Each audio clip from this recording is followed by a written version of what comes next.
आज हम लोग अपनी मेधा पुस्तक के पाठ 8 भीष्म पितामह का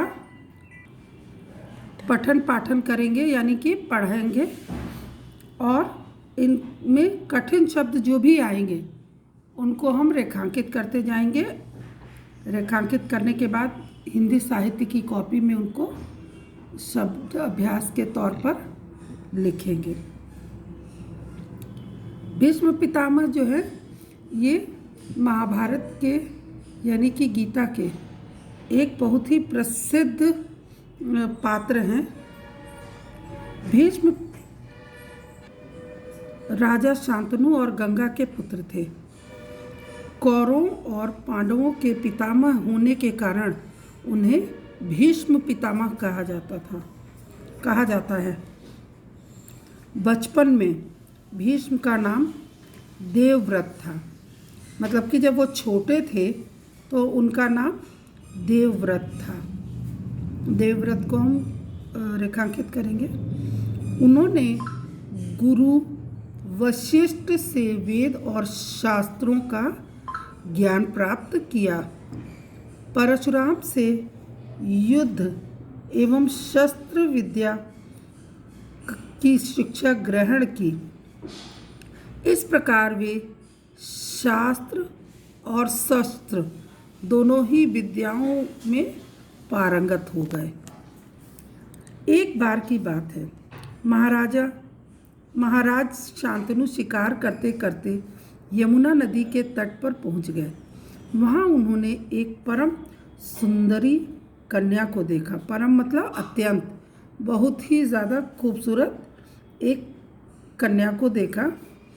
महाराज शांतनु ने कन्या के पिता निषाद राज, कन्या मतलब लड़की है ना, निषाद राज से कहा कि वे उनकी पुत्री से विवाह करना चाहते हैं। निषाद राज ने शर्त रखी कि शर्त मतलब उन्होंने प्रॉमिस ले ली उनसे कि राजा की मृत्यु के बाद मेरी पुत्री मीन्स बेटी का पुत्र मीन्स बेटा ही राजगद्दी पर बैठेगा, देवव्रत नहीं। महाराज शांतनु को देवव्रत बहुत प्रिय थे मतलब कि बहुत प्यारे थे, है ना, और वे बड़े भी थे। उन्होंने निषाद राज की शर्त स्वीकार कर ली, यानी कि मान ली, स्वीकार नहीं की। स्वीकार मतलब नहीं मतलब मानना। और हस्तिनापुर लौट आए। लेकिन महाराज की दशा शोचनीय होती गई। शोचनीय मतलब चिंताजनक होती गई। देवव्रत ने पिता की चिंता का कारण पता लगाया और निषाद राज से निवेदन किया कि वे अपनी पुत्री सत्यवती का विवाह मतलब शादी उनके पिता से कर दें। देवव्रत ने निषाद राज के समक्ष मतलब सामने यह प्रतिज्ञा की, मैं शांतनु पुत्र देवव्रत आज यह प्रतिज्ञा करता हूँ कि आजीवन ब्रह्मचारी, आजीवन मतलब जीवन भर ब्रह्मचारी, विवाह नहीं करूँगा। जो विवाह नहीं करता है उसको ब्रह्मचारी कहते हैं, ठीक है।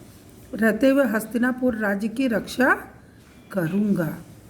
पृथ्वी अपनी गंध को मतलब कि सुगंध को, अग्नि अपनी उष्णता मतलब गर्मी को, अग्नि मतलब आग, आकाश शब्द को, आकाश में जो गड़गड़ाहट होती है ना,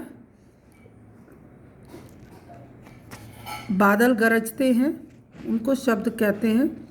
वायु मतलब हवा, स्पर्श मतलब छूने को, जल आर्द्रता को, चंद्र गंध को, शीतलता को मतलब अपने ठंडेपन को, और सूर्य तेज को, धर्मराज धर्म को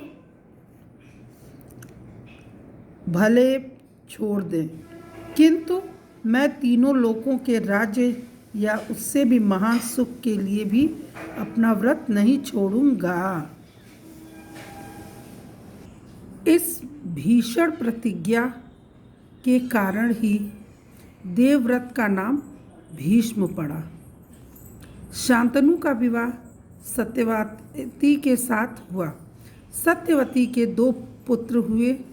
एक का नाम था चित्रांगद और दूसरे का नाम था विचित्रवीर्य। शांतनु की मृत्यु के पश्चात चित्रांगद गद्दी पर बैठे, लेकिन जल्द ही उनकी मृत्यु हो गई, यानी कि वो मर गए। फिर दूसरा पुत्र सिंहासन पर बैठा। उनके 2 पुत्र हुए, धृतराष्ट्र और पांडु।